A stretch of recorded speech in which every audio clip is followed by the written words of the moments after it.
A paz do Senhor Jesus, amém? Amém. Vamos orar em nome de Jesus Cristo. Fica de pé nesse momento.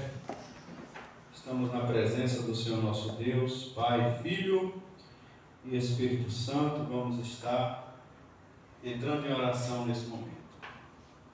Bondoso Deus, Pai Todo-Poderoso, Altíssimo e Soberano Deus, ó Eterno, Pai de nosso Senhor e Salvador Jesus Cristo. É em nome de Jesus, teu Filho, que entramos, ó Deus, em oração neste momento, para cultuarmos a Ti, Senhor, para darmos a Ti, ó Pai, a nossa adoração, fruto dos nossos lábios ao Senhor.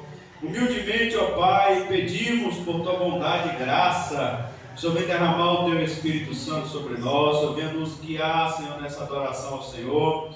Peço, ó Pai, que o Teu Espírito Santo venha dominar nossas mentes, venha santificar nossos corações, nossas mentes, nossos pensamentos, nossas vozes, Senhor. Esse ambiente, ó Deus, tudo para a honra e a glória do Teu santo e bendito nome. Rogamos que venha o Teu reino sobre nós e que o Senhor Deus Altíssimo venha fazer somente a Tua vontade, o Teu querer, Pai Santo, e que o Teu nome seja glorificado, ó Deus, através das nossas vidas, em nome de Jesus. Amém. Graças a Deus. Poder se assentar. Vamos fazer a leitura da palavra de Deus na carta do apóstolo Paulo aos Filipenses. Filipenses, capítulo de número 3. Paz, Washington. Esse aqui eu vou anotar, que ele eu acho que levou outro anotado. Glória a Jesus. Filipenses, capítulo de número 3. Carta do apóstolo Paulo aos Filipenses. Deus abençoe agora. Filipenses, capítulo de número 3, a partir do versículo de número 3 também. Porque a circuncisão somos nós, que servimos a Deus no Espírito, e nos gloriamos em Jesus Cristo, e não confiamos na carne, ainda que também podia confiar na carne. Se algum outro cuida que pode confiar na carne, ainda mais eu. Paulo está falando. Circuncidado ao 8º dia, da linhagem de Israel, da tribo de Benjamim, hebreu de hebreus, segundo a lei fui fariseu, segundo o zelo perseguidor da igreja, segundo a justiça que há na lei, irrepreensível. Mas o que para mim era ganho, reputei-o perda por Cristo. O que para mim era ganho, reputei-o perda por Cristo. Bora repetir? O que para mim era ganho, reputei-o perda por Cristo. Cristo. E na verdade tenho também por perda todas as coisas, pela excelência do conhecimento de Cristo Jesus, meu Senhor, pelo qual sofri a perda de todas estas coisas, e as considero como esterco, para que possa ganhar a Cristo, e seja achado nele, não tendo a minha justiça que vem da lei, mas a que vem pela fé em Cristo, a saber, a justiça que vem de Deus pela fé. Glória a Deus. Veja como Paulo, ele tinha a iluminação do Espírito Santo de quem é Cristo. Veja que, mesmo ele já tendo essa iluminação, ele diz que ainda reputou e reputa aquelas coisas que os judeus talvez achavam o máximo, ser erudito, ser na lei de Moisés, ser um rabino, ter posses, porque os que serviam ao templo, como diz o próprio Jesus, tinham, andavam bem vestidos, bem trajados, tinham ouro, tinha muitas coisas que a religião judaica proporcionava a seus líderes. E Paulo poderia ter sido um líder judeu, mas ele diz: eu reputei isso como esterco. Esterco, numa linguagem mais popular, são fezes. Reputei como lixo, literalmente, fezes, esterco, imprestável para ganhar Cristo. O Espírito Santo já iluminou sobre o valor de Cristo. Ele diz E eu reputo essas coisas para que eu venha conhecer Cristo e ser achado em Cristo.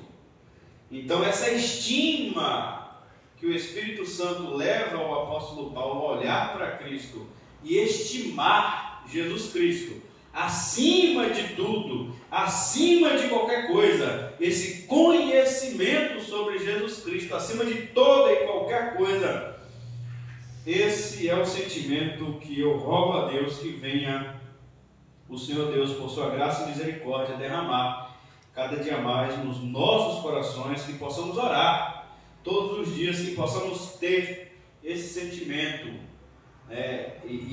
esse pensamento e essa visão sobre Jesus Cristo, sempre como Rei, glorioso, majestoso, assentado no trono, onde estão escondidos todos os tesouros da sabedoria de Deus, o dono de toda a riqueza, o dono de tudo que é sabedoria, o dono de toda a ciência, como aquele louvor canta do preto no branco, dono de toda a ciência, sabedoria e poder, assim é Jesus Cristo para nós, amém? Que seja sempre Cristo o nosso astro, que nos ilumina e que nos guia, e a fonte da nossa... Não podemos nem usar a ansiedade, porque ele considerou isso um pecado, mas o nosso anseio, essa nossa vocação, como disse o apóstolo Paulo, que sejamos vocacionados por Ele, por conhecer Ele, por amar Ele cada dia mais.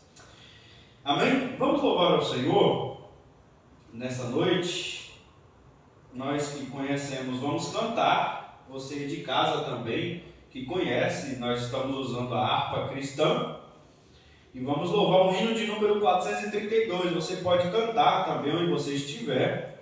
Estamos em um culto ao Senhor nosso Deus, então vamos participar, vamos louvar ao Senhor. E quem não conhece, liga seu pensamento no trono da graça. É um louvor, como o tema já diz, consagrado ao Senhor. Amém? Vamos louvar a Jesus? Minha vida seja assim, consagrada a Ti, Senhor.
Salvador.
Só Jesus Cristo é o único Senhor, o único Senhor sobre nós, sobre todas as coisas que nós reverenciamos e nós reconhecemos como nosso único Senhor, Jesus Cristo, nosso Rei. Amém? Louvor de número 290, Teu Espírito vem derramar. Mais uma oração, e dessa vez nós estamos pedindo o Espírito Santo de Deus sobre nós. Louvor 290, da harpa cristã. Ó Senhor, nós esperamos que escute a oração.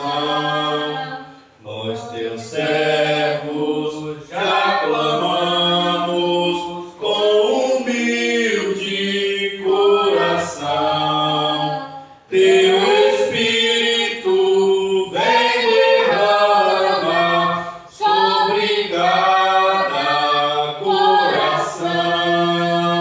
E o crente que a ti clama, vem confirmar a petição. Deixa o fogo do Espírito se nos corações arder, para que tudo que é finito jamais possa se reter. Teu Espírito vem derramar sobre cada coração, e no crente que a ti clama, vem confirmar a petição. Ó Senhor, me purifica, tira o mal que está em mim. A minha alma santifica e me guarda até o fim. Teu Espírito vem derramar sobre cada coração, e no crente que a ti clama, vem confirmar a petição. Dá-nos mais a tua graça, enche-nos do teu poder. O teu templo, ó Deus, se faça a tua voz se perceber. Teu Espírito vem derramar sobre cada coração, e no crente que a ti clama, vem confirmar a petição. Dá-nos dons do teu Espírito, faz milagres, ó Senhor, para que tudo que tens dito cumpra-se, meu Redentor. Dou-te graças, Rei da glória, pois ouviste a petição. Belos hinos de vitória, mas tu deste ao coração. Amém. Glória ao Senhor Jesus. Louvado seja o nome do nosso Rei Jesus Cristo. Amém. Vamos cantar o hino 292, qual o preço do perdão? Nós sabemos qual foi o preço do perdão, e nós confessamos a nossa fé, que somos perdoados nesse sacrifício de Jesus Cristo. Amém? Qual o preço do perdão? Só o sangue de Jesus Cristo, que limpa o coração. Das palmas. Só o sangue de Jesus Cristo, dá o poder real, que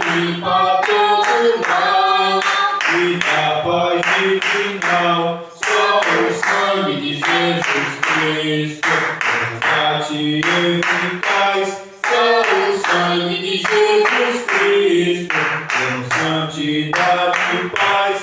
Só o sangue de Jesus Cristo, para o poder real, que limpa todo mal e capaz de vital. Só o sangue de Jesus Cristo, que pode me curar. Só o sangue de Jesus Cristo, que do mal me libertar. Só o sangue de Jesus Cristo, para o poder real, que limpa todo mal e capaz de vital.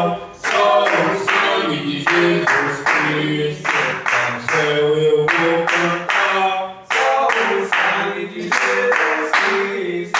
Dê-me graça para entrar. Só o sangue de Jesus Cristo, para o poder real, que limpa todo mal e capaz de vital. Só o sangue de Jesus Cristo. Glória ao Rei Jesus, o nosso Salvador, que pagou o alto preço que eu nem você conseguiríamos pagar. Jesus Cristo veio e pagou toda a nossa dívida lá na cruz do Calvário. Por isso ele merece todo o nosso louvor, toda a nossa honra, toda a nossa devoção, porque ele e somente ele pagou aquele preço para nos salvar. E é em nome dele que somos salvos. É por isso que o nosso culto é em nome do Senhor Jesus, ao Senhor Deus Pai, Filho e Espírito Santo. Amém? Fica de pé. Você aí de casa, pode ficar sentado, deitado, onde você estiver, mas liga seu pensamento em Deus.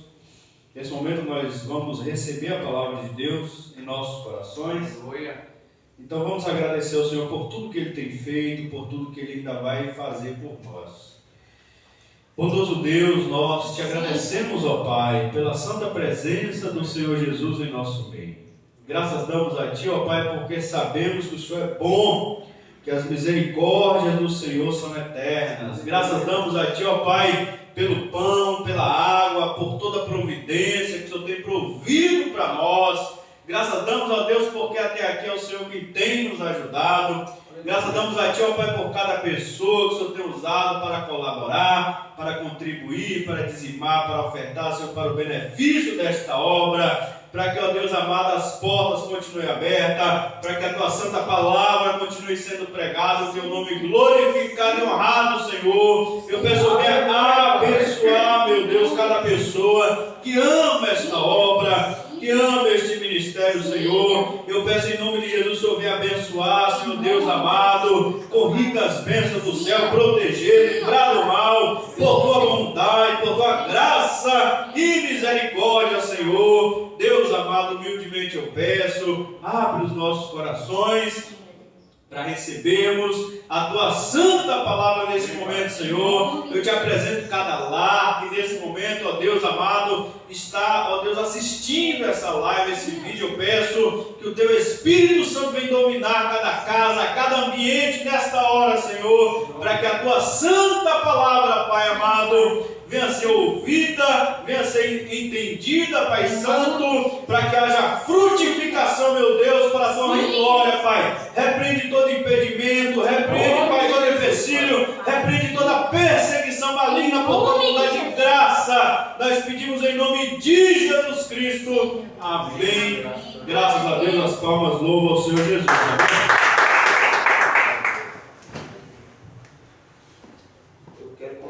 Os irmãos mais uma vez na paz do Senhor Jesus. Amém. Amém. Glória a Deus.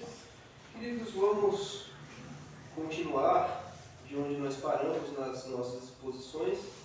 Estamos já chegando no finalzinho do Evangelho escrito por Mateus. O primeiro Evangelho no Novo Testamento. Nós começamos, para a glória de Deus, no mês de outubro do ano passado, e desde então nós estamos caminhando esse evangelho por quase um ano, né? Nós estamos agora no mês 7 de 2025, E glória a Deus, por mais um ano que nós passamos, estamos nos aproximando do final desse evangelho tão riquíssimo, que nós podemos conhecer, segundo o apóstolo Mateus, a pessoa de Jesus Cristo, que a princípio ele tinha escrito para o povo judeu, para o povo judeu ter o entendimento de que eles não precisavam mais esperar Messias nenhum, que o Messias que eles procuravam, inclusive era o Messias que havia sido rejeitado por eles, e que agora o povo judeu tinha conhecimento de quem ele era. Bom, nós sabemos que até hoje, grande parte do povo judeu ainda rejeita Jesus como o Messias aguardado e como o Filho de Deus enviado. E o relato de Mateus agora está em todos os lugares do mundo, juntamente com os demais evangelhos, trazendo para junto de Deus todos aqueles que creem em Jesus Cristo como esse Messias aguardado pelo povo judeu e que eles tanto rejeitaram. E falando sobre rejeição, hoje nós vamos agora para um momento muito duro e muito crítico, que está no capítulo 26, versículos 14 a 16. Uma leitura pequena, continuando de onde nós paramos. Mateus capítulo 26, versículos 13 a 16. Que diz o seguinte: Então um dos 12, chamado Judas Iscariotes, foi ter com os príncipes dos sacerdotes e disse: Que me quereis dar, e eu vou-lhe entregarei. E eles lhe pesaram 30 moedas de prata, e desde então buscava a oportunidade para o entregar. Amém? Na última mensagem que o nosso pastor trouxe para nós aqui, dos versículos 6 a 16, nós vimos a unção de Jesus na casa de um homem chamado Simão o leproso, onde ele está nessa casa. Uma mulher se apresenta e despeja sobre a cabeça de Jesus um perfume, um nardo, uma essência aromática sobre a cabeça de Jesus. E Mateus vai dizer que os discípulos criticaram a atitude dessa mulher, dizendo que ela poderia ter tido muito mais proveito se ela tivesse pego aquele perfume e vendido, porque valia muito, tinha um valor muito alto, muito caro, era uma especiaria muito cara, e poderia então pegar esse dinheiro e redistribuir aos pobres. A princípio, um discurso muito bonito, muito piedoso. Só que lá no Evangelho de João, João, que é o apóstolo que a gente costuma dizer que é o que dá nome aos bois, ele vai dizer quem é, na verdade não foram os discípulos. Aqui Mateus conta a sua versão do Evangelho. E João vai dizer quem na verdade foi a pessoa que disse isso entre os discípulos, que falou que valia muito mais a pena pegar aquela essência aromática e vender para distribuir para os pobres. E era justamente esse indivíduo que nós acabamos de ler, Judas Iscariotes. Lá em João capítulo 12, a gente vai ver ele dizendo que aquele perfume estava avaliado em até mais de 300 denários. Ou seja, era algo muito caro realmente. E aqui nós vemos que logo após esse relato que Mateus fez, desse acontecimento, dessa mulher ter sido duramente criticada, e nós sabemos agora quem foi que a criticou, que é Judas, a luz do Evangelho de João, ele vai dizer agora mais uma vez sobre esse indivíduo. Ele não cita Judas anteriormente, mas ele já vem agora falando sobre ele nos versículos 14 a 16, depois disso tudo. Quem sabe, inclusive, não foi depois desse episódio aqui, depois desse episódio que Jesus, inclusive, repreende. Ele fala que, muito pelo contrário, a mulher fez muito bem em ter feito aquilo com Jesus, porque isso mostra o valor que ela dava para Cristo. Uma vez que aquele bem que ela possuía, que era algo muito valioso, muito caro realmente, que valia dias e dias de trabalho intenso do ano, e aquilo para ela foi como nós lemos aqui na abertura do culto, que o pastor trouxe para nós em Filipenses capítulo 3. Ela reputou aquilo que era muito valioso para ela, mas como um grande nada por causa do valor que ela dava para Jesus Cristo. Muito mais valia para ela gastar aquilo que lhe custava muito com Jesus, porque Jesus era muito mais precioso. E que aquilo para ela era uma grande perda. Eu vou ganhar isso aqui, mas eu vou perder o mais importante, que é Jesus Cristo. É assim que ela pensou naquela ocasião. E quem sabe não foi depois de Jesus ter repreendido essa atitude de Judas, nós sabemos que foi ele quem fez essa dura crítica a ela, que ele veio para esse momento aqui que nós acabamos de ler nos versículos 14 a 16. Talvez ele tenha ficado com raiva, com remorso, ou talvez ele começou a ver e perceber que o reino de Jesus Cristo não consistia nessas conquistas terrenas, que a gente vai ver lá mais à frente, no Evangelho de João, que os interesses de Judas eram voltados para isso, era para dinheiro. Inclusive lá ele é chamado de ladrão pelo próprio João. Então aqui Mateus relata o seguinte: depois desse acontecimento, quando ele fala então quer dizer que logo em sequência, depois de Jesus ter ido para a casa de Simão, depois da mulher ter despejado aquele perfume sobre Jesus, depois da crítica que ela recebeu e depois de Jesus ter rebatido essa crítica, ele vai dizer que um dos 12, chamado Judas Iscariotes. A gente sabe que Jesus não tinha somente os 12 discípulos dele. A gente vai ver que quando ele começou nos discípulos dele, a gente vai ver no Evangelho de Lucas e nos demais, quando ele começou nos seus discípulos para sair por toda Israel, curando pessoas e purificando os leprosos, expulsando os demônios, ressuscitando os mortos. Inclusive a gente vê isso aqui no capítulo 10 desse Evangelho de Mateus. A gente vê que Jesus não tinha só os 12, ele tinha 70 discípulos que ele comissiona para isso. Mas quando Mateus ele aponta que era um dos 12, é porque era um grupo mais fechado. Era o grupo daqueles que eram mais próximos de Jesus. Embora Jesus pudesse ter outros discípulos além desses 12, esses aqui eram os que eram mais íntimos, eram os que eram mais próximos, os que iam para Jesus, com Jesus para qualquer lugar. Aonde Jesus ia, eles estavam indo, em filinha indiana, seguindo atrás dele. Como a gente vê também retratado na série The Chosen, que é uma série que ficou muito famosa aí nos últimos 2 anos. Então Mateus ele faz questão de apontar que foi um dos mais próximos de Jesus que fez esse ato tão hediondo como de traí-lo. Então um dos 12, ou seja, um dos mais chegados, um dos mais próximos, um dos que tiveram mais contato com Jesus e por consequência mais contato com todas as maravilhas que o Espírito Santo manifestou através de Jesus, chamado Judas Iscariotes, foi ter com os príncipes dos sacerdotes. Até então a gente sabe que os príncipes dos sacerdotes, juntamente com os fariseus e outros grupos mais, eram aqueles que desde o início do capítulo procuravam ocasião para matar Jesus. A gente viu isso no capítulo 26 aqui que nós estamos lendo, dos versículos 1 a 5. Eles se reúnem na casa do sumo sacerdote, esses indivíduos, os príncipes dos sacerdotes, e começam ali a debater uma forma de como eles poderiam de imediato matar Jesus. Porque Jesus veio para Jerusalém e nós vimos todos os discursos duros que Jesus fez em confronto contra esses grupos religiosos e eles se sentindo ameaçados e obviamente não querendo mais a perturbação, entre aspas, que Cristo trazia para eles, eles buscam uma ocasião para matá-los. Então Judas está indo atrás, um dos 12, um dos mais íntimos e mais próximos de Jesus, vai procurar justamente as pessoas que estão querendo matar o mestre dele. E por que ele está indo atrás? A gente vai ver. E disse: que me quereis dar? Verso 15. E eu vou-lo entregarei. Judas chega para os príncipes dos sacerdotes, o povo que servia diretamente no templo, e ele mesmo agora que vai fazer a proposta. A proposta não veio nem deles, ele veio do próprio Judas. O que vocês podem me dar aí? Eu entrego ele para vocês. Aparentemente, talvez ele já tivesse conhecimento desse plano que os sacerdotes tinham para matar Jesus, e ele já se antecipa. Vocês estão querendo matá-lo, né? Vocês me dão quanto para eu poder entregar ele para vocês? Já que vocês estão a fim de matar, eu bolo aqui um jeito, uma situação, e vocês me pagam alguma coisa.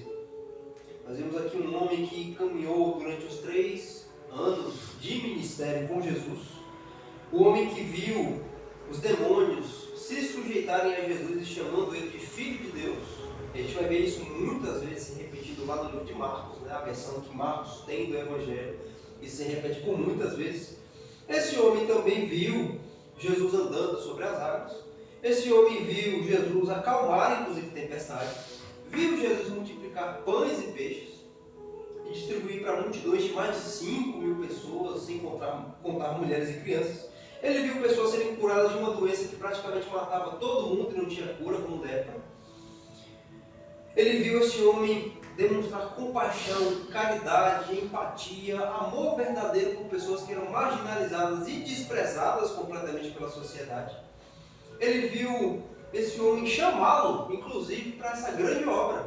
que é de, inclusive, de levar o evangelho, né? Quando Jesus comissiona os discípulos para irem por todo Israel, ali ele fala para curarem, expulsarem demônios, ressuscitarem mortos e pregarem também o evangelho que ele mesmo anunciava. Judas viu tudo isso e também foi participante de tudo isso, a partir do momento em que Jesus também comissionou os seus discípulos para tal. Foi participante disso tudo.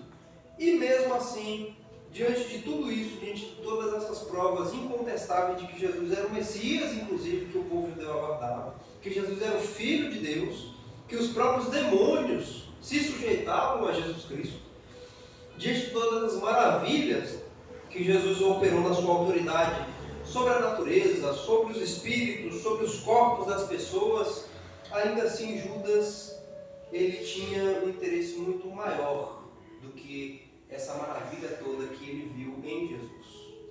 Ele viu toda a glória de Deus na pessoa de Cristo, mas mesmo assim isso não era suficiente, ao ponto dele achar muito mais vantajoso ele mesmo e propor aos inimigos de Jesus vendê-lo, né, para que Jesus fosse morto. E por que preço Judas está disposto a fazer isso? Né? Porque aqui pensa, bom, se Judas vai fazer uma trairagem dessa, né, ele vai ser tão audacioso, pelo menos um preço alto e exorbitante que tem que cobrar. Tá? Ele não vai aceitar qualquer coisa. E olha a resposta que nós vemos aqui, que os príncipes dos sacerdotes lhe dão, né, quando ele pergunta: o que vocês vão me dar para que eu possa entregá-lo? Ainda no verso 15, e eles lhe prezaram 30 moedas de prata. Judas trocou Jesus Cristo, trocou toda essa glória de Deus revelada em Cristo, toda essa ação maravilhosa do Espírito Santo em Cristo, através de Cristo, por míseras 30 moedas que não eram nem de ouro, era de prata. O perfume, inclusive, que ele disse que era um desperdício, porque aquela mulher estava despejando sobre a cabeça de Jesus, ele avaliou em mais de 300 denários. E Jesus, o mestre dele, com toda essa riqueza, ele avaliou por 30 moedas de prata, que muito provavelmente não devia ser nem um dia de trabalho. Um dia de trabalho devia ser uma moeda de ouro naquele tempo, um talento. E nem por isso Jesus foi avaliado. Para a gente ver o tamanho da estima que Jesus tinha por Jesus, ou seja, era nenhuma. Era zero e ainda negativa, né? Ainda ficava devendo. Essa era a estima que Judas tinha por Jesus. O verso 16 diz: e desde então buscava oportunidade para o entregar. Judas, ele não foi coagido, Judas, ele não teve nenhum motivo específico para fazer o que ele fez, ele deliberadamente escolheu fazer o que ele fez. Ele deliberadamente escolheu ir até os inimigos de Cristo, que queriam matá-lo. Ele mesmo fez a oferta: o que vocês querem me dar para que eu entregue ele para vocês? E no final ele aceita a pechincha, né, 30 moedas de prata, que era o que se dava por um escravo que era ferido. A gente vê lá acredito que nos livros de Moisés em Êxodo 21, ou em Números 21, não vou ter certeza agora, no versículo 32 é dito que se um escravo ou uma escrava fosse ferido por um animal, um boi, uma vaca, né, o homem que era dono desse boi tinha que pagar 30 moedas de prata para o dono do escravo que foi ferido. Ou seja, Judas avaliou Jesus no preço de um escravo que foi ferido. Era o preço que Jesus valia para Judas, e ele fez isso deliberadamente. Nós aprendemos com as palavras de Jesus no início desse capítulo, no versículo de número 2, que tudo o que aconteceu a partir daquele momento em diante, até a crucificação, era algo que estava no controle do próprio Deus. E nós vemos, inclusive, com as profecias que encontramos sobre Cristo no Antigo Testamento, que esse momento para o qual Jesus está caminhando aqui, que é o da cruz, era algo que estava debaixo da soberania de Deus o tempo todo. Deus já sabia e ele já havia comissionado seus profetas para falarem sobre isso. Inclusive a traição de Judas também, profetizada pelo profeta Zacarias lá no capítulo de número 11. Quando o profeta está usando a analogia do pastoreio, né, que ele está apacentando ovelhas, ele tem 2 cajados, ele quebra os 2 cajados dele, e depois ele vai dizer que Deus fala: aceite essas 30 moedas que o povo está pagando para você, Zacarias, né, esse belo preço pelo que eu fui avaliado por eles. Né? Aquilo era sobre esse momento aqui, é o belo preço que Judas está avaliando Jesus nesse momento aqui, 30 moedas de prata. Então era algo que estava dentro da soberania de Deus, né? Isso aqui era algo necessário para fazer cumprir essas profecias, né? A traição de Judas, mas ainda assim a gente vê claramente a responsabilidade desse homem, que esse homem teve nesse ato. Ele mesmo foi, por sua livre e espontânea vontade, ele mesmo procurou pelos homens, ele mesmo fez a oferta, ele aceitou, e no verso 16 ele diz que ele buscava a oportunidade para poder entregar, ou seja, em nenhum momento ele pensou em voltar atrás da atitude dele. Ele foi voltar atrás depois que ele já tinha feito tudo, e mesmo assim com remorso e não por arrependimento. Mas em nenhum momento ele não voltou atrás de nenhum único passo que ele deu para trair Jesus Cristo, para entregá-lo um preço tão mínimo que na verdade não tem preço, né? Jesus não tem preço. Jesus ele é valoroso, não precificado. Não existe riqueza no universo que Judas pudesse ter recebido da mão desses homens que compensaria para ele ter perdido Jesus Cristo. Em contraste com aquilo que nós encontramos mais uma vez, por exemplo, na abertura do culto, no capítulo 3 da carta aos Filipenses. Paulo era um homem que ele era de tudo. Ele era um fariseu, um homem muito reconhecido no meio da comunidade judaica, no meio do farisaísmo, inclusive, alguém muito promissor, que inclusive tinha um mestre reconhecido como Gamaliel, e ele vai dizer que eu reputei isso tudo por perda, para ganhar Jesus Cristo, eu reputei isso como esterco, para ter o conhecimento e a excelência de Jesus Cristo. Então Paulo entendia o valor que Jesus tinha. E Judas, tendo um contato tão íntimo, tão próximo, tão pessoal com Jesus durante 3 anos, não foi um período curto, foram 3 anos que ele deixou o que ele tinha na vida dele para fazer, para seguir Jesus, para chegar nesse momento e fazer uma bobagem dessa. Uma bobagem, porque ele passou foi 3 anos. A gente vai ver que cada um dos discípulos, quando Jesus chama, eles tinham suas vidas. Eles tinham seus ofícios, seus trabalhos, suas famílias, esposa, talvez filhos. Inclusive Mateus aqui que está escrevendo esse evangelho, ele tinha uma posição muito boa, ele era cobrador de impostos, odiado pelos judeus era, mas compensava para ele, porque ele ganhava muito com isso, cobrando impostos a serviço de Roma, e ele deixou isso para seguir Jesus durante 3 anos, né? Deixaram tudo, e Pedro também tinha sua família, sua esposa, seu ofício como pescador, também deixou isso para seguir Jesus. Nós não sabemos o que Judas fazia da vida, mas com certeza era alguém que não era desocupado. E mesmo assim ele decide largar o que ele tinha para fazer da vida para seguir Jesus. Por 3 anos. Para chegar agora nesse ponto e cometer essa falha grotesca, esse erro grotesco que ele cometeu. E tudo isso por falta justamente de não reconhecer o valor que Jesus possui. Não reconhecer o valor que Jesus possui. Judas fez isso, ele acabou pagando o preço por isso e pagará por toda a eternidade por essa decisão, e já se tornou uma figura da traição e iconicamente se tornou uma figura odiada no meio cristão, até mesmo no meio não cristão, né? Porque às vezes quando a pessoa toma uma atitude contra alguém próximo e conhecido, a pessoa é chamada de Judas Iscariotes por isso, então ele já virou essa referência, até mesmo no meio não crente. Mas o problema é que tem muito crente que age igual, ou talvez até pior do que Judas. Judas ainda cobrou dinheiro que foi o suficiente para comprar um campo depois, que a gente vai ver isso lá no livro de Atos. E também aqui no final do Evangelho de Mateus, que esse dinheiro que Judas pega é o suficiente para ele conseguir comprar um terreno, um campo de oleiro. E tem gente que troca Jesus por muito menos. Por uma simples satisfação rápida e momentânea que o pecado traz, por uma amizade que vale muito mais a pena deixar para seguir os caminhos de Jesus do que seguir o mesmo caminho dessa amizade.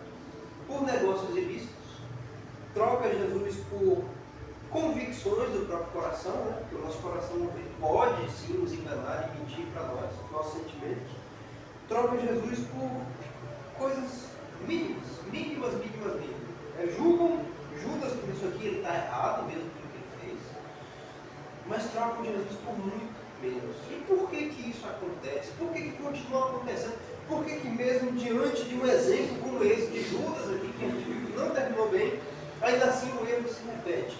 Porque a mesma coisa continua acontecendo. A falta da compreensão do valor que Jesus possui. Jesus mesmo vai contar algumas parábolas no capítulo 13 desse evangelho que nós já acompanhamos aqui, onde ele vai dizer que o reino dos céus ele é similar a algumas coisas. Dentre elas ele conta. O reino dos céus é similar ao tesouro Um homem vai e encontra em um campo escondido. E aí ele, motivado pela alegria que ele tem de ter encontrado também a riqueza, ele vai, vende tudo quanto ele tem para comprar o terreno, o campo onde aquele tesouro está escondido, dado o valor, a preciosidade que aquele tesouro representa. Jesus está falando por parábolas, ele está falando do reino de Deus. E isso inclui falar dele mesmo. Jesus Cristo é esse tesouro escondido, que esse homem, caindo em si com relação a esse valor que esse tesouro possui, ele vai renunciar tudo que ele tem para construir esse tesouro.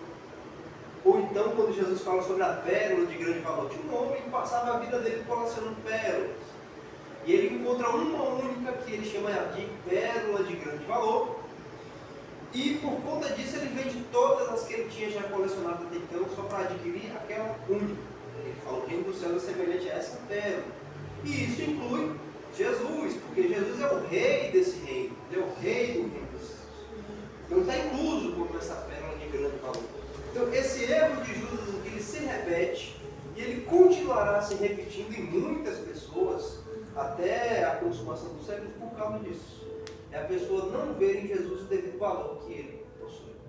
E isso advém de nós colocarmos expectativas erradas sobre Jesus. Né?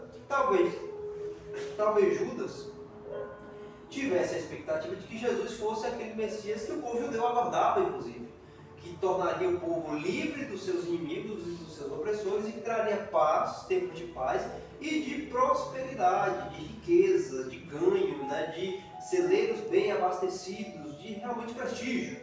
Talvez a expectativa de Judas sobre Jesus fosse essa, de que em algum momento Jesus iria iniciar uma revolução e aí ele ia trazer essa bonança toda sobre a qual é profetizado do Messias, sem entender que o tempo todo que Jesus estava fazendo era algo espiritual.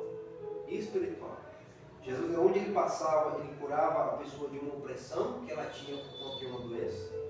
Jesus não dava riqueza para ela, mas dava uma coisa muito melhor: a possibilidade dela ser curada, ser sã, ser restaurada, inserida novamente na sociedade, ser tratada como uma pessoa normal, ter dignidade novamente, inclusive voltar a trabalhar e ganhar o seu próprio sustento sem depender de ninguém. Jesus, quando passava, ele expulsava os demônios que tornavam as pessoas completamente insanas, loucas, como a gente vê no caso do endemoniado gadareno, que era uma pessoa que vivia entre os sepulcros, que nem com as correntes conseguiam segurar, um homem completamente agressivo e tomado por realmente muitos males. Jesus liberta essa pessoa, devolve a dignidade dessas pessoas, insere elas novamente no contexto de vida em que podem voltar a se relacionar com a família, com as pessoas e possam finalmente glorificar a Deus, que era uma coisa que elas não podiam antes. Jesus vai fazendo isso. E Judas está desapercebido, ele não está percebendo que o homem que está com ele é o Messias, mas é o Messias que vem para o reino que é espiritual. E muito provavelmente o auge da traição de Judas foi nesse momento aqui, quando Jesus finalmente repreende ele. Ele fala, repreende a mulher, porque ela está gastando algo que é muito valioso, muito caro. E até então ele não estava errado quando ele dizia que o que ela estava usando em Jesus era caro, porque era mesmo, era algo avaliado em muitos denários. Só que o problema é que o valor que ele deu para aquilo era muito mais importante do que o valor que aquela mulher estava dando para Cristo. E aí Jesus vai se pronunciar em frente. Talvez foi nesse momento aqui que ele percebeu: rapaz, não é isso que eu quero. O que eu gosto não é isso aí não. Ele, talvez depois da repreensão de Jesus, em chamar a atenção para o que aquela mulher fez estava certo, porque o que aquela mulher estava fazendo era dar um devido valor que ele tinha mesmo, Judas deve ter caído em si e pensado: bom, não, eu achei esse tempo todo que esse era o homem que ia dar isso e aquilo, mas depois dessa fala dele aí, eu acho que não é isso não. E aí, para mim, o que eu puder lucrar em cima dele, já que eu perdi a minha vida durante 3 anos que eu tinha para seguir ele, eu vou ganhar. E ele vai e faz essa besteira que nós acabamos de acompanhar aqui. E nós vamos ver mais à frente o quanto isso foi trágico. Ele foi até o final. Nós vemos lá no jardim a prisão de Jesus, onde ele se apresenta inclusive com falsidade. Nós já não bastava ter traído Jesus, ele vai aparecer com falsidade e dar um beijo, que era uma expressão de intimidade, de amizade, de proximidade com a pessoa que recebia esse afeto. E ele ainda ouve de Jesus: amigo, a que vieste? Em mesmo nesse contexto, Jesus ainda continua sendo gracioso. Não gracioso para perdoar Judas, porque até então ele já era condenado mesmo. E a gente vai ver Jesus lá intercedendo pelos discípulos, ele vai dizer, eu intercedo por esses, mas não por aquele que era o filho da perdição. Para isso já estava destinado, está falando de Judas, né? Mas Jesus está mostrando ali que ele continuava gracioso, apesar da maldade de Judas. Quando ele diz isso, amigo, aqui vieste. E no final, olha que tragédia que talvez Judas nem imaginou quando ele tomou essa atitude de trair Jesus. O remorso bateu, né? Ficou conhecido como uma figura que foi possuída pelo próprio Satanás, porque a gente vai ver que no final da ceia, quando ele se levanta para ir preparar o cenário todo para entregar Jesus, Satanás entrou em Judas, ou seja, a pessoa que foi possuída pelo próprio diabo. O remorso bateu depois quando ele caiu em si e viu a besteira que ele fez, que ele traiu uma pessoa inocente. Tentou buscar arrependimento, entre aspas, arrependimento, porque ele nunca se arrependeu de fato, mas ele tentou, entre aspas, consertar o que ele fez quando ele foi tentar devolver o dinheiro que ele tinha ganho. Ele viu todo o desprezo que os principais sacerdotes tinham por ele, quando ele tentou, não, isso aqui é preço de sangue, eu não quero ficar com isso não. Eles simplesmente viraram para Jesus e falaram, o que nos importa? Quem nos importa que isso é preço de sangue? O que nos importa? Foi você que fez. Você decidiu fazer, a gente só lhe pagou. Você que procurou a gente para poder fazer a proposta. Só lhe pagamos para fazer isso. O que nos importa agora isso aqui? É preço de sangue. O que você está devolvendo para a gente. Desprezado então pelos sumos sacerdotes. E no final ele não pôde ficar com absolutamente nada do que ele ambicionava. Nem com dinheiro, nem com qualquer outra riqueza que ele desejava, nem com o campo que ele adquiriu com aquele dinheiro, e no final nem com a própria vida. E mais do que a vida não ficou nem com a sua própria alma, perdeu-se. A alma de Judas é perdida. Hoje padece do sofrimento eterno e padecerá desse sofrimento por toda a eternidade. E para a vergonha dele ainda vai ter que comparecer diante do próprio Cristo no dia do juízo final, para diante de todo mundo ser exposta mais uma vez à vergonha dele, como traidor do Messias. Olha que destino trágico, horroroso, que ninguém quer nem do pior inimigo, porque por causa do quê? De uma ambição cega, que é uma ambição que era voltada para o amor ao dinheiro, o amor às riquezas, e de ter andado com Jesus Cristo durante tanto tempo, ter visto tantas maravilhas e ter continuado cego. Ter continuado sem dar a Jesus o devido valor que ele tem. Como Deus, como Filho de Deus, como Redentor, como Salvador, como alguém que tem algo muito melhor a oferecer do que qualquer riqueza, conforto ou abundância que esse mundo tem para oferecer. Nos dias de hoje continua sendo a mesma coisa entre muitas pessoas. Ainda há muitos Judas no meio da igreja, muitos Judas no meio do povo de Deus, que o próprio Cristo já tinha alertado. Sobre o joio e o trigo, quando ele conta essa parábola lá no capítulo 13 desse evangelho que nós estamos acompanhando. E por conta justamente disso, entram na igreja, seja por qualquer motivação, participam dos cultos, participam do batismo, dos sacramentos, né, do batismo, da ceia, participam dos ministérios de louvor, talvez pregam, cantam, fazem caridade, talvez até mesmo milagres presenciem, talvez até outros milagres façam também, mas no final o coração está voltado para outra coisa. O coração está voltado para outros interesses. E está tão cego pelos próprios interesses que não consegue ver a glória de Deus revelada em Jesus. Ela pode até, como Judas, ver toda aquela bonança que ele viu em Jesus, que ele viu em Cristo.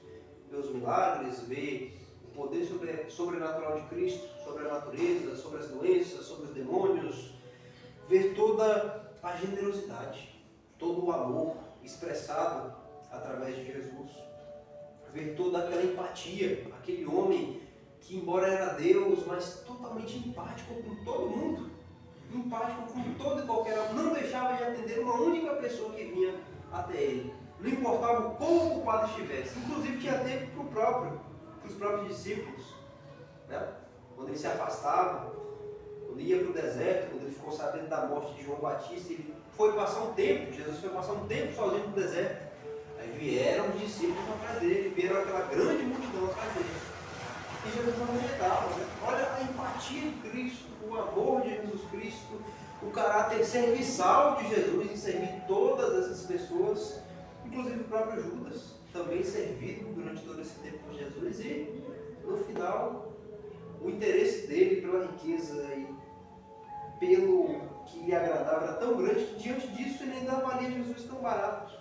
Mas 30 moedas de prata em troca de um reino eterno que não terá fim, um corpo ressurreto, de um ministério glorioso como esse que esse homem nos oferece, né, de curas, milagres, libertação, pregação da palavra e libertação dos cativos através dessa palavra, tudo isso, mas eu ainda gosto das minhas 30 moedinhas, eu acho que vale mais, acho que me satisfaz muito mais eu ter as minhas 30 moedinhas do que ter isso que esse homem está me propondo, porque esse foi o pensamento de Judas. E para a gente ver o tamanho da cegueira desse homem, do quanto esse homem era cego.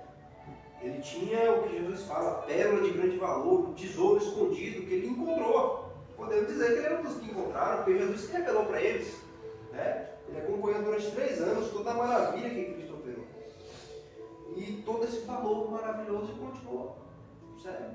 Continuou dando valor para as riquezas, para os seus próprios interesses. Né?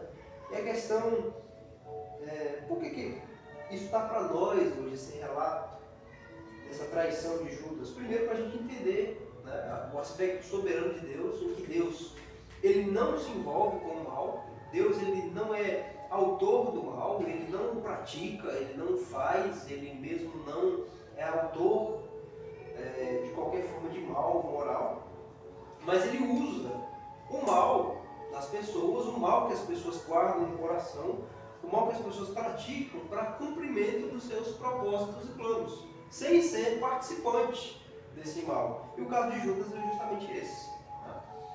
A gente vai ver, tanto pelas profecias do Antigo Testamento, como foi citado aqui a de Zacarias, como o próprio conhecimento, a própria onisciência de Deus em Jesus, quando ele vai pregar, quando ele vai orar para os discípulos lá em João 17, ele vai dizer, nenhum dos que o Senhor me deu se perdeu, a não ser aquele que já estava destinado para se perder mesmo. Então Jesus já tinha conhecimento de que Judas o ia trair desde o início.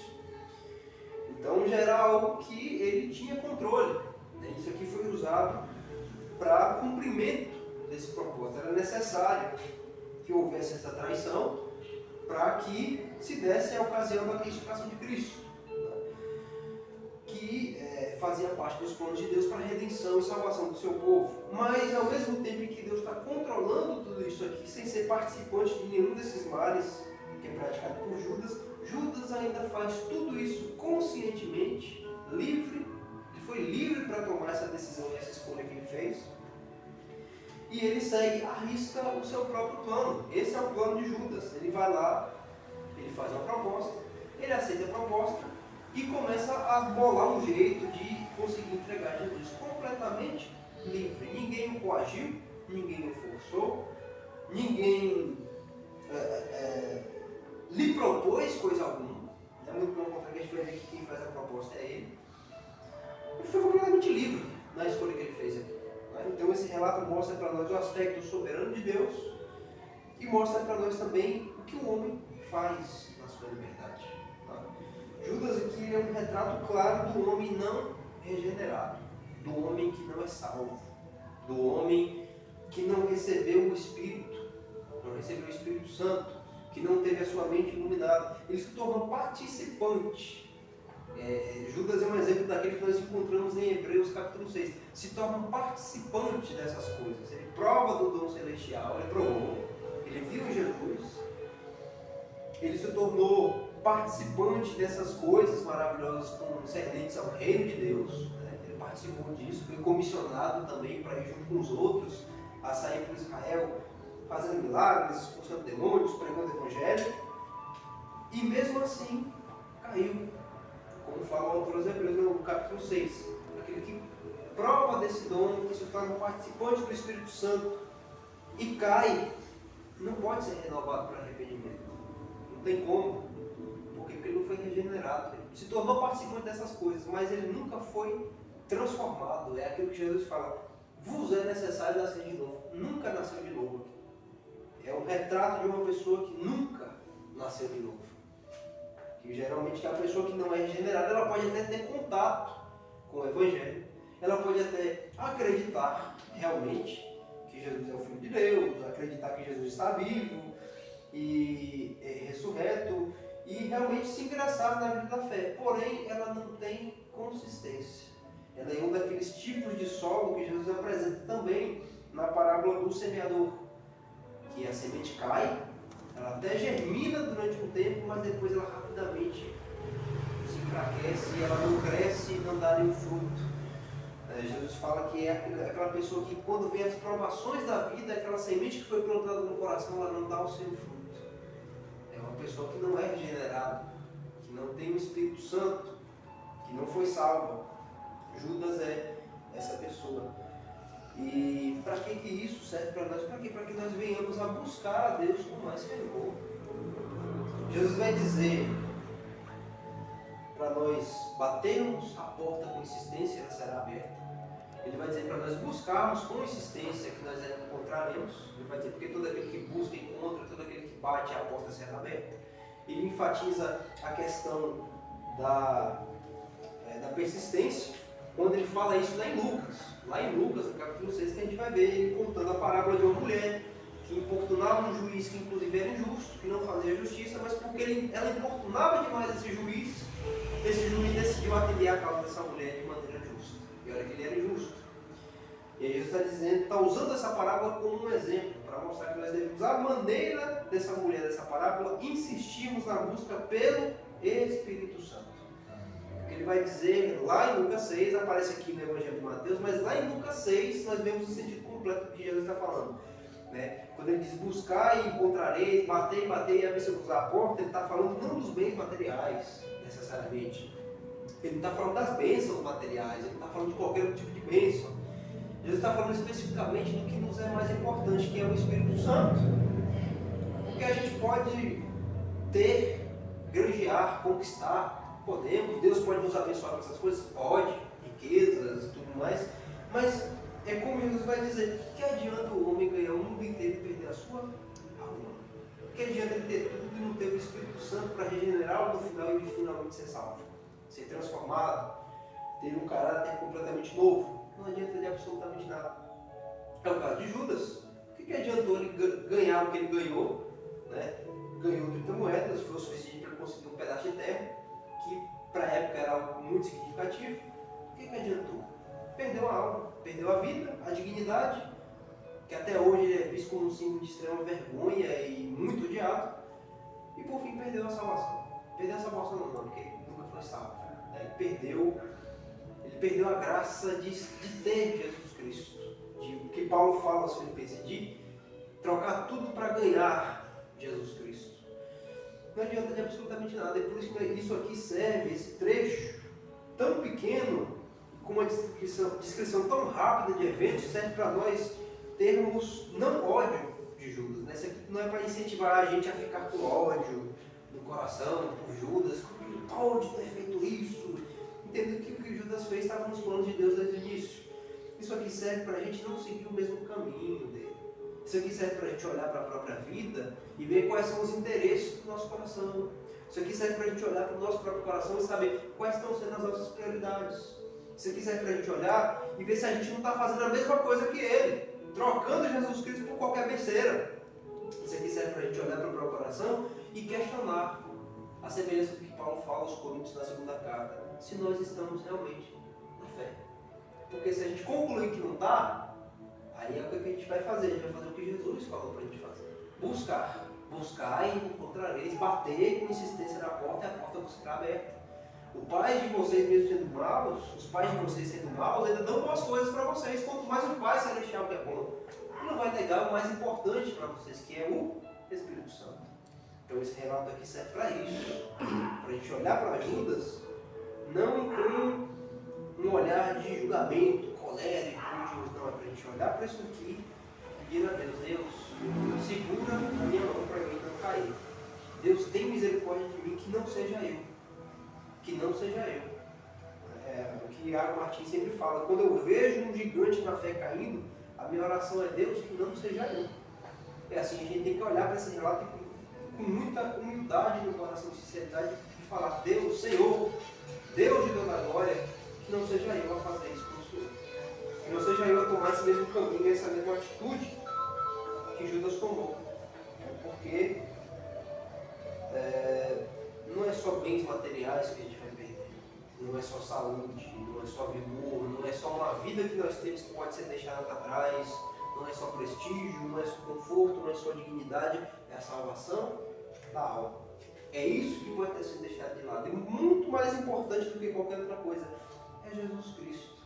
O que é que nós podemos colocar no prato de uma balança que vai ser mais pesado e valioso assim, para a gente trocar Jesus Cristo? Nada. Até porque tudo que existe só possui um valor por causa de Jesus Cristo. O ouro só possui valor porque é por causa de Jesus. Quem é o criador do ouro? E quem é o dono do ouro e da prata?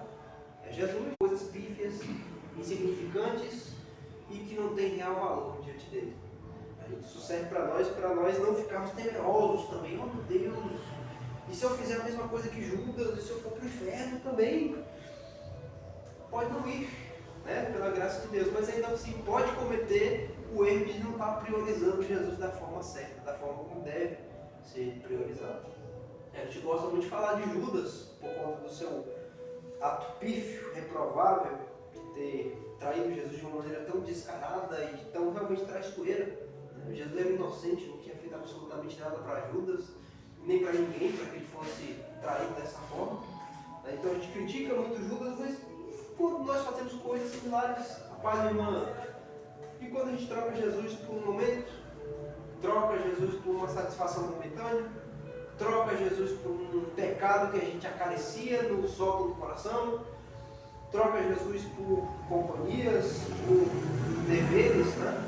A semelhança de Marta, que estava tão atarefada, trabalhando tanto que dispensou que era mais importante, que era ouvir Jesus, isso é a irmã dela soube fazer.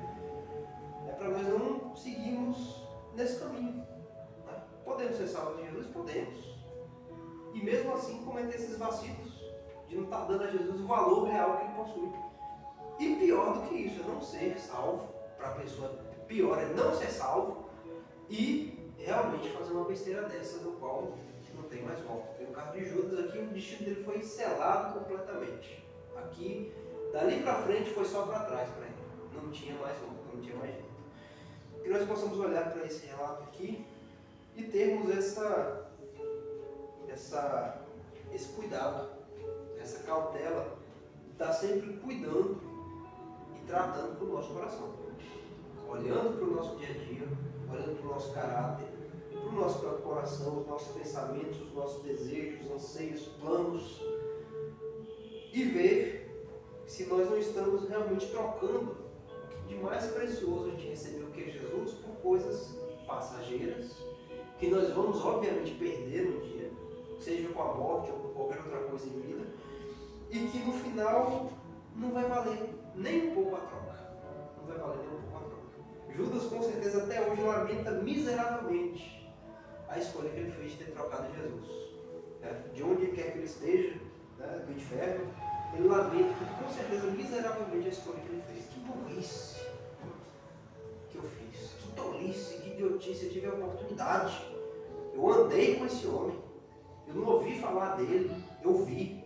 Eu não somente vi, eu conversei com ele, eu andei com ele, eu vi o que ele fez. E olha o que eu fiz, olha a burrice que eu fiz. Isso serve para nós olharmos no nosso próprio coração e pedimos a Deus graça, misericórdia, para que Deus nos sustente, nos segure na mão dele, para que ele não nos deixe cair. E para que, se nós caímos, que nós não venhamos a cair nesse erro. E cair e falhar, nós vamos. Nós falhamos. E nós temos promessas na Escritura de Deus nos levantar se nós cairmos, mas há quedas que é para a pessoa continuar prostrada. No caso de Judas é esse, é a queda que veio para que ele continuasse prostrado, para que ele continuasse caindo. Continuou caindo e esse foi o fim de Judas. Amém? Vamos orar nessa noite, inclusive pedindo a Deus essa graça, para que Deus libere o que nós cantamos aqui no hino 290, teu Espírito vem derrama sobre cada coração, para que Deus venha derramar desse Espírito. E para que, se nós já temos esse Espírito, para que Ele venha nos encher de porções maiores dele, né? Para que a gente não caia e tropece em Jesus Cristo, né? Para que Jesus Cristo não seja para nós uma pedra de tropeço, mas sim de edificação. E uma vez que Ele seja para nós uma pedra de edificação, que a gente não ignore, que a gente no nosso dia a dia não troque, não desrespeite, não desvalorize, não ache que é mais importante cuidar de outras coisas do que dele. Amém? Vamos orar nessa noite.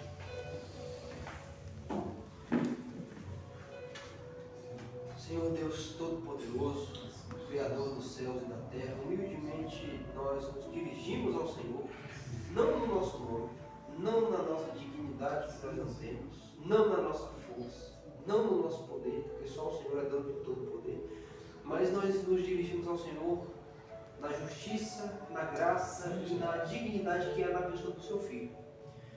E é justamente sobre o seu Filho que nós devemos tratar nessa noite, ó Deus. Seu Filho foi desprezado, tratado como nada, tratado como algo pífio por Judas, como algo sem valor, onde o dinheiro possuía muito mais valor para Judas do que o seu Filho Jesus. E nós sabemos qual foi o fim trágico que esse homem teve. Ó Deus, nós pedimos encarecidamente ao Senhor, no nome de Jesus Cristo, que o Senhor nos segura nas nossas mãos, ó Deus. Que o Senhor nos sustenta nas nossas mãos, que o Senhor nos guie em todo o tempo como um pastor que sai guiando as suas ovelhas. Que o Senhor não nos deixe cair à semelhança de Judas, que o Senhor não nos deixe tropeçar na pedra angular que é o seu Filho Jesus Cristo, para que ele não seja para nós pedra de tropeço, mas que ele seja a pedra da nossa edificação. Esse homem não soube valorizar a graça que o Senhor despejou através de Jesus Cristo e padeceu. Ó Deus, quantos e quantos não cometem o mesmo erro de a nossa tolice? E nós, muitas vezes, não caímos na bobagem de dar mais valor para outras coisas que estão ao nosso redor do que para Jesus, do que para o seu Filho. Ó Deus, queira perdoar-nos por esses pecados, queira nos perdoar por essas falhas, queira nos perdoar por essas fraquezas, por esses momentos em que nós não valorizamos Jesus Cristo da forma adequada, pelas vezes em que nós não valorizamos o seu Filho da forma como ele merece ser valorizado, por nós não valorizarmos o seu Filho da forma como ele diz para nós que nós devemos valorizá-lo, porque isso custa a nossa eternidade. Queira nos perdoar e juntamente com esse perdão, Deus, queira nos restaurar. Queira juntamente com esse perdão vir com o seu bálsamo nos nossos corações, nas nossas mentes, no nosso entendimento, mudar o nosso pensamento, mudar a nossa forma de pensar, para que nós possamos andar com Jesus e até o final da nossa caminhada continuarmos com Jesus. Judas não tinha razão, não tinha motivo algum para ele trair, não tinha motivo algum para trair seu filho, e mesmo assim ele o fez, por ganância, por dureza de coração, por perversidade. E o que nós pedimos, Senhor, que não sejamos nós. Pedimos ao Senhor nesse momento que não sejamos nós a cair nesse engano, a cair nesse erro, e nem nenhum dos seus amados filhos. Que o Senhor os guarde, os guie em todo momento, e que o Senhor nos livre de uma caminhada capenga, de uma caminhada fraca, onde nós não valorizamos Jesus da forma adequada e onde nós valorizamos muito mais as coisas que só têm valor por causa de Jesus do que ao próprio Jesus. É o que nós pedimos humildemente. Agradecemos ao Senhor pela oportunidade de ouvirmos a sua palavra nessa noite mais uma vez. E pedimos mais uma vez, queira nos perdoar e nos restaurar, em nome de Jesus. Amém. E graças a Deus. Amém. Eu agradeço a oportunidade. Glória a Deus. Eu louvo a Deus pela sua gloriosa palavra. Louvo a Deus pela vida do nosso irmão, o professor Mateus, que trouxe essa reflexão para os nossos corações. Louvo a Deus pela vida de cada um, pela Memorial, de Mônica. Louvo a Deus pela vida de cada pessoa que nos assistiu até esse momento. Que Deus abençoe a vida de cada um, em nome de Jesus Cristo. Louvamos ao Senhor Deus por mais esse culto, por mais esse dia. Faz assim com sua mão. graça do nosso Senhor e Salvador Jesus Cristo, Assim seja. o grande amor de Deus, nosso eterno Pai, Assim seja. a comunhão e a consolação